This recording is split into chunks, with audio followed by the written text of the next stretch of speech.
হেফাজতে ইসলাম বাংলাদেশ এই সংগঠনটি আসলে কি ইসলামের হেফাজত করছে নাকি দুশমনে ইসলাম?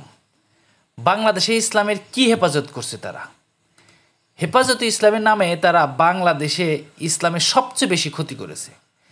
এরা মূলত বাংলাদেশে ভারতীয় এজেন্ডা বাস্তবায়ন করে, যেটা গত ১৫ বছর যাবৎ শেখ হাসিনার পক্ষ নিয়ে তারা করেছে।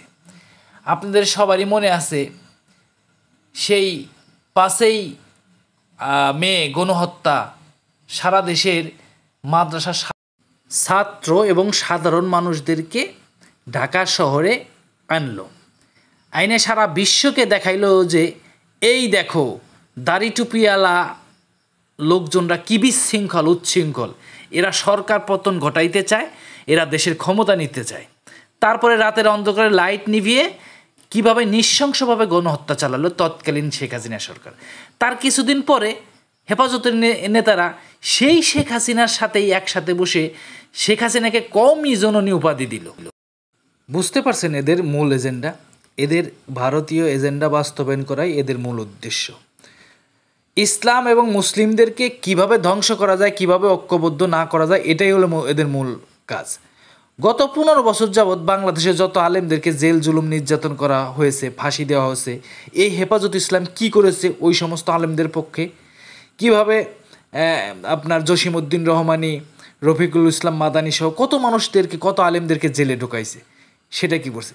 আর সেটা তো বাদই দিলাম, এই যে মামুনুল হক সাহেব, ওনাকে যখন জেলে ঢোকানো হলো, মানে কি মিথ্যা কত কিছু বানোয়াট করে, তখন এই হেফাজত ইসলাম কি করছে মামুনুল হক সাহেবের জন্য?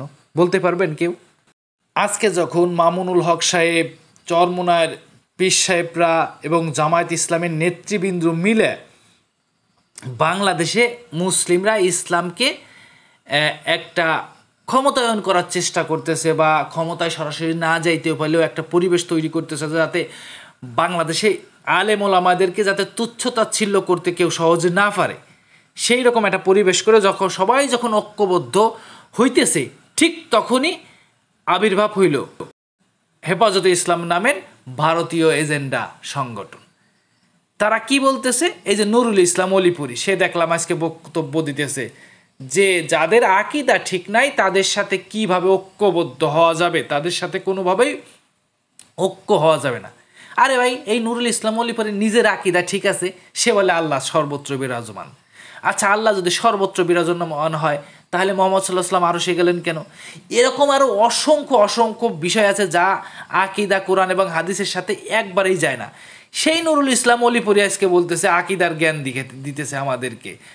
বুঝতে পারছেন তারা এরা কত বড় জঘন্য?